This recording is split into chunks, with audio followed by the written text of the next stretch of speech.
اور اس حوالے سے افغان حکومت کی طرف سے بھی اعلانات سامنے آئے تھے. سارے معاملے پہ گفتگو کرنے کے لیے آج ہمارے ساتھ موجود ہیں طاہر خان صاحب, سینئر صحافی ہیں, تجزیہ کار ہیں, گہری نظر رکھتے ہیں ان افغان امور پر بھی. ویلکم ٹو دا شو طاہر صاحب.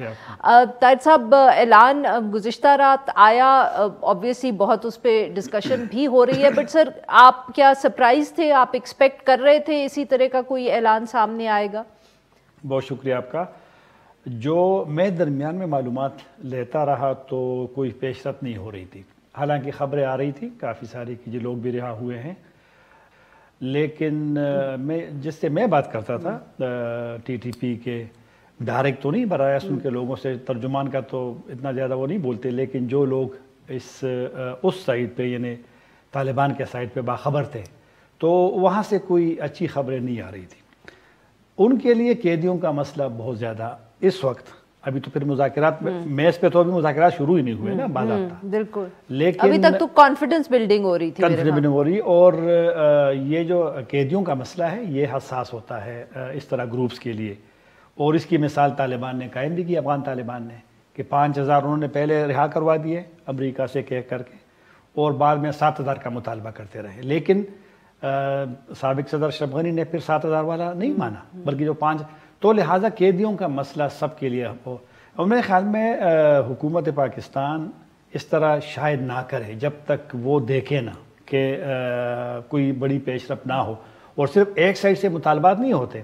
اب یہ ہے, اور بدقسمتی یہ ہے کہ ان کا تو بیان آ گیا اور بڑی تفصیلی ٹی ڈی پی کا, اور وجوہات بھی بیان کر دی, لیکن حکومت پاکستان کا تو نہ کسی سیکیورٹی ادارے کا ابھی تک کوئی چیز آئی ہے, نہ جس طرح بھی آپ نے وزیر اطلاعات کا سنایا, تو وزیر اطلاعات صاحب نے تو یہ بھی کہا تھا کہ ایکسٹینڈ ہوتی رہے گی. تو اب یہ آئے نا بیان دینا کہ وجہ کیا ہے, کیا کچھ چیزیں ایسی تھی جو حکومت پاکستان کے لیے یا سیکیورٹی اسٹیبلشمنٹ کے لیے وہ ماننا ان کے لیے مشکل تھا, لیکن یہ ایک سائڈ سے خبر آ گئی, دوسرے خاموش ہے. طاہر صاحب, بٹ یہی جو بات آپ کر رہے ہیں نا سر, تو یہ تو پہلے دن سے بہت سے جو تجزیہ کار تھے یا جو ایسے ایشوز کو غور سے سیکیورٹی ایشوز کو دیکھتے ہیں, وہ یہی بار بار کہہ رہے تھے کہ یہ ہم جو افغان طالبان اور امریکہ کی ایک صورتحال ہے, یا اس سے موازنہ کرنا تو ہو نہیں سکتا, کہ تو وہ یہی کہہ رہے تھے کہ اتنا مشکل ہوگا, کیونکہ وہ تو کہتے ہیں کہ آپ پرزنرز ریلیز کر دو, یہ کر دو, وہ کر دو, بٹ ٹی ٹی پی بھی تو کچھ مطلب کہ اس سے ہم کیا ایکسپیکٹ کر سکتے ہیں؟ یہی تو مسئلہ ہے نا, کہ مطلب کہ اب کیا ہے کہ ہم کہ صرف اتنا کریں کہ وہ اٹیک نہ کریں, یا ان کی طرف سے ہمیں بار بار یہ کوئی ایسی خبر نہ آئے کہ جی اٹیک ہو گیا. کیونکہ اگر ہم ملک کو دیکھتے رہے اور صورتحال دیکھتے رہے, تو یہ بھی کہنا بہت ضروری ہے کہ اس طرح کے جو اٹیکس ہوتے ہیں ان کی کوئی ذمہ داری قبول نہ کرے, مگر یہ جو انسیڈنٹس اس طرح کے وائلنس کے ہوتے ہیں, چاہے وہ خیبر پختونخوا میں ہو, بلوچستان میں ہو, وہ بالکل ختم بھی تو نہیں ہوئے پچھلے دنوں. بالکل صحیح کہا آپ نے, یہی تو میں کہہ رہا ہوں کہ 24 گھنٹے ہو گئے جب میں آپ کا پروگرام میں بیٹھا ہوں, لیکن ابھی تک ایک سائڈ سے تو خبر آ گئی ہے, دوسری سائڈ خاموش ہے. یہی تو لوگوں کو معلوم ہونا چاہیے کہ جو ٹی ٹی پی کہہ رہی ہے درست ہے, یا اس طرح بھی کوئی تحفظات تھے, کچھ مطالبات تھے جو ٹی ٹی پی نہیں مان رہی تھی. یہ جو انہوں نے ختم کیا ہے, ممکن ہے کہ یہ پریشر ٹیکٹس بھی ہو, یہ بھی ہو سکتا ہے, اور مذاکرات کے ختم ہونے کا اعلان نہیں کیا انہوں نے, صرف جنگ بندی نہیں کی. تو مذاکرات کا سلسلہ میری نظر میں وہ اس طرح جلدی ختم نہیں ہوگا, کیونکہ ٹی ٹی پی پہ ضرور دباؤ ہوگا افغان طالبان کا. آپ نے مجھے سے پوچھا کابل میں کیا کر رہے تھے, کابل میں نے اسی موضوع پہ, صرف یہ نہیں, ویسے جو افغان طالبان پہ جو دباؤ ہے یا ان سے جو مطالبات ہیں, جس طرح آج وہ جو امریکن آرمی چیف نے بھی کہا کہ القاعدہ گزشتہ 4 مہینوں میں ان کی نظر میں مضبوط ہوئی ہے, مطلب کچھ اس نے وہ کیا, آپ نے وہ جنرل میکنزی کا بیان آج پڑھا ہوگا. اب یہ طالبان, میں نے وہاں طالبان کے آفیشل سے سنا کہ یہ جو لوگ ہیں, چائنیز ہے, ازبکس ہے یا پاکستانی ہے, یہ ان پہ برڈن ہے. اس نے خود لفظ استعمال کیا ایک کہ ان پہ برڈن ہے, اور جو چائنیز سے ان کی ملاقاتیں ہوئی ہیں, ازبک یہ جو ابھی ہر کوئی ان پہ اسی چیز پہ دباؤ ڈالتا ہے. ہاں, لیکن افغان طالبان چونکہ اپنے ظاہر بات ان کے اتنے مسائل ہیں کہ وہ اس طرح توجہ نہیں دے سکتے, اس لیے وہ چاہ رہے کہ پولیٹیکل سلوشن ہو, جس طرح عمران خان صاحب بار بار کہتے ہیں. تو افغان طالبان کی حکومت بھی یہی چاہتی ہے, اور میرا نہیں خیال کہ ٹی ٹی پی کا, اب اگر ٹی ٹی پی حملے کرتی بھی ہے تو وہ افغان طالبان پہ دباؤ پاکستان کا ضرور بڑھے گا, نہیں، اور سر دوسری بات یہ بھی ہے کہ اگر ایک طرف ہم کہہ رہے ہیں کہ افغان طالبان کے اوپر مسئلے بہت ہیں تو ان کے پاس اتنا وقت کہاں ہوگا کہ وہ ان ملیٹنٹ گروپس کو کے اوپر دباؤ ڈالیں کہ تم بات کرو، تم لڑائی نہ کرو. یہ تو ایک مطلب کہ نو ون سچویشن ہے نا. یہی تو میں کہہ رہا ہوں کہ برڈن کا لفظ اگر کسی استعمال کرتا ہے کوئی سینئر آفیشل جو پروسیس سے بھی باخبر تھا. ازبک کا جو ابھی آیا تھا نا وہاں پہ، ازبک کے اسپیشل انوائے اور افغانستان، تو ان سے انہوں نے کہا کہ آپ ازبکوں سے کر دیں. اس نے کہا کہ یہ مشکل ہے، انہوں نے کرائمز کیے ہیں. چائنیز تو بالکل نہیں مان رہے. جب چائنیز کو انہوں نے کہا کہ ایک تو وہ کہ وہ اس طرح نہیں رہے، ہاں ٹی ٹی پی اسٹرانگ ہے نسبتاً دوسرے گروپس کے، القاعدہ کے لوگ بوڑھے ہوئے ہیں، چائنیز بھی اتنے وہ نہیں ہے، پھر وہ ازبک والا، لیکن وہ نہیں مان رہے تھے دوسرے لوگ. چائنیز تو بالکل نہیں مان رہے تھے. وہ کہہ رہے کہ اس کو ہمارے سرحد سے دور رکھو، اور سیکنڈ ان کو داعش سے بچاؤ کہ داعش میں کوئی جوائن نہ کرے. تو افغان طالبان پہ بھی دباؤ بڑھتا رہے گا. اب دیکھتے ہیں. رات کو تو میں نے بھی سنا، آپ نے بھی سنا ہوگا، جو ان کا کلپ تھا ٹی ٹی پی کے، کالعدم ٹی ٹی پی کے جو امیر ہے کہ 12 بجے کے بعد. سر یہ ہم بات کریں گے ٹی ٹی پی کے جو امیر ہیں، but after a short break. ناظرین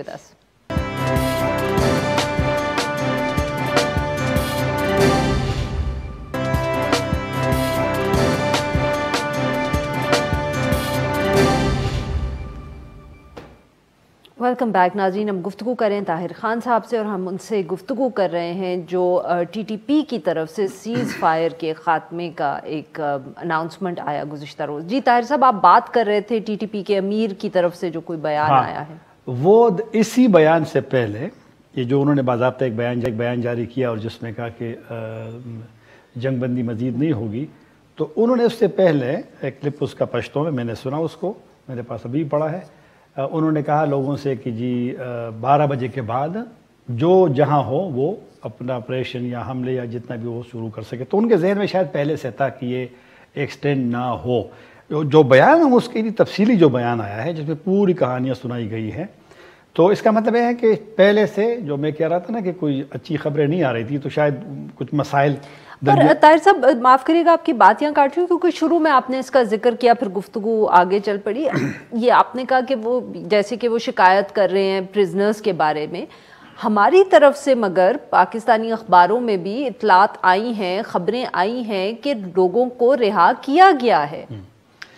انہوں نے خود بھی ذکر کیا کہ رہا ہوئے تھے، اسی بیان میں ذکر ہے، لیکن شاید وہ والے لوگ نہیں تھے جو کہ وہ چاہتے ہیں.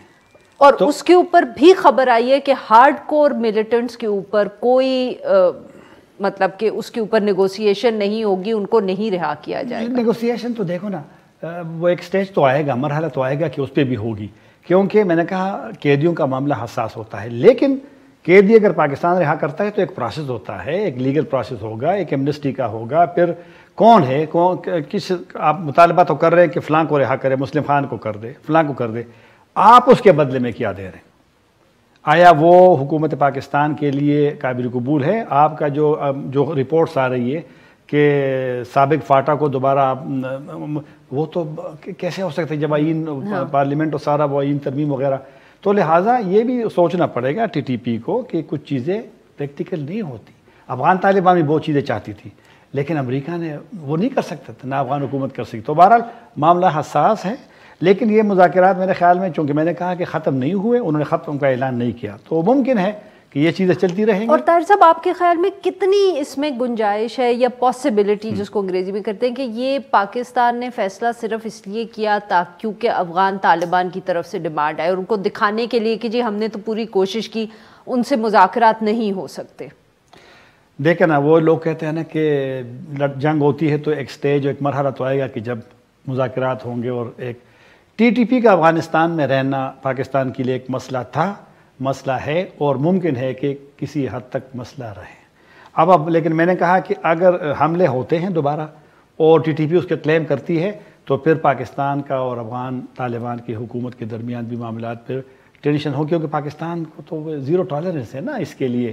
تو بہرحال پاکستان ابھی اس وقت چاہے گا بھی نہیں کہ افغان طالبان کی حکومت کے ساتھ ان کے ہوں، لیکن ان کو کیونکہ سفیر نے کہا، کیا نہیں چاہے گا پاکستان یہ نہیں چاہے گا کہ افغان حکومت کے ساتھ اس سٹیج پہ وقت دیں گے، وہ لوگ وقت دیں گے. اور افغان طالبان کی کمٹمنٹ ہے دوحہ معاہدے کا دوسرا جو پارٹ ہے، سیکنڈ پارٹ، یعنی وڈرال انخلا کے بعد سر یہی تو میں آپ سے کہہ رہی ہوں نا کہ افغان طالبان کو مہلت تو دیں گے، مگر ساتھ ساتھ پاکستانی حکومت کی طرف سے پھر یہ بھی ڈیمانڈ تو نہیں، یہ پوائنٹ آئے گا کہ جی ہم نے کوشش کی، ہم نے ان سے مذاکرات کرنے کی کوشش کی، وہ نہیں کامیاب رہی. پاکستان کہے گا، یہ پاکستان افغان طالبان کو کہے گا ٹی ٹی پی کو لے کے. ہاں لیکن پھر بھی جو افغان طالبان حکومت کی جو معاہدے میں ایک وعدہ ہے اور تحریری ہے کہ وہ کسی کو بھی اجازت نہیں دیں گے کہ وہ افغانستان کی سرزمین کسی کے خلاف استعمال کرے، تو یہ تو ان کی ذمہ داری بنتی ہے.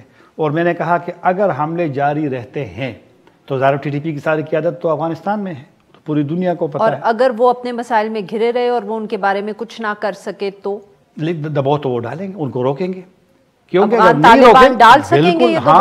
ہاں بالکل ڈالیں گے اگر ان کے لیے مسائل پیدا ہوتے ہیں. ویسے طالبان کتنے مشکل میں ہے، جو بھی رپورٹ آ رہی ہے آج کل افغان طالبان حکومت کی بات کر رہا ہوں. آج بھی یونائٹڈ نیشن جو وومن ڈے پہ اس کی بیان آیا ہے طالبان کے خلاف، پھر میں نے القاعدہ کا آپ کا امریکن جنرل کا ذکر کیا، وہ بھی تو طالبان تو بڑے مشکل میں ہے. پھر ایک اکنامک صورت ہے، ابھی بھی میں جب کابل میں تک گزشتہ تو تنخواہوں کا وہی ایشو ہے. میں اسپتال گیا، آپ یقین کیجیے اب یہاں پر بیان کرنا آپ بھی جائے تو آپ کو رونا آئے گا، جو بچے وہاں پر پڑے ہیں، وہاں پر اندرا گاندھی اسپتال ہم گئے، تو لہٰذا ایک بہت مشکل حالت ہے افغانستان میں. تو ایسی صورتحال میں اگر لوگ استعمال کریں گے ان کی سرزمین کو تو پھر تو مزید ان کے لیے مشکلات ہوں گے. سو اس وجہ سے ان کو اس کے بارے میں کچھ کرنا پڑے گا. ان کا کوئی راستہ نہیں ہے، ان کا وعدہ ہے، ان کی کمٹمنٹ ہے. اور پھر پاکستان کی سینسٹیوٹی کو وہ ظاہر جانتے ہوں گے. امریکن نے کیوں حملہ کیا افغانستان پہ؟ اسامہ بن لادن کے اس پہ کیا ہے نا. بالکل صحیح سر. بہت بہت شکریہ طاہر صاحب، آپ نے ہم سے گفتگو کی. ناظرین آج کے لیے بس اتنا ہی. Now we will be back on Monday.